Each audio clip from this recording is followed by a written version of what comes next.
കണ്ണൂരിൽ തളിപ്പറമ്പിൽ സ്ഥിതി ചെയ്യുന്ന ദേവസ്ഥാനമായ രാജരാജേശ്വരൻ്റെ വിശേഷങ്ങളിലേക്ക് പോകും. ഇവിടുത്തെ ദർശനം പൂർണ്ണമാവണ്ടെങ്കിൽ 3 അമ്പലം തൊഴുവേണം. കാഞ്ഞിരങ്ങാട്ടമ്പലം,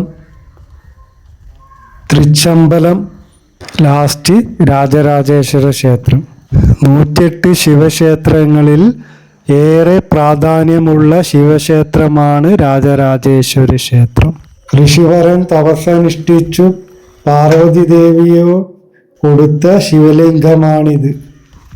ഈ ശിവലിംഗം ഒരൊറ്റൊരു ജീവിയുടെയും ശവശരീരം അടക്കം ചെയ്യാത്ത സ്ഥലത്ത് പ്രതിഷ്ഠിച്ചാൽ ആ നാട്ടിന് ഐശ്വര്യമുണ്ടാകുമെന്ന് പറഞ്ഞുകൊണ്ട്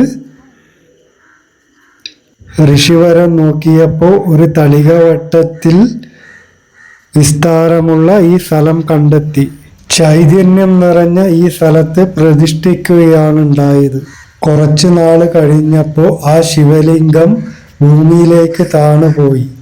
രണ്ടാമതൊരു ശിവലിംഗം പ്രതിഷ്ഠിച്ചപ്പോൾ കുറേ കാലം കഴിഞ്ഞപ്പോൾ ആ ശിവലിംഗവും ഭൂമിയിലേക്ക് താണുപോയി.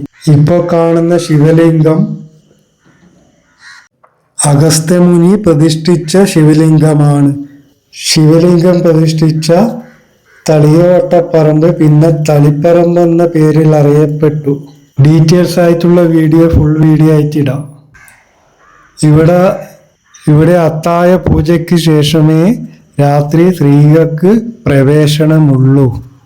ഇവിടെ പുലർച്ചെ 4:45 നട തുറന്നാൽ 5:15 വരെ 5:10 വരെ ശിവലിംഗം തിരുവാഭരണം ചാർത്താതെ നമുക്ക് കാണാൻ കഴിയും.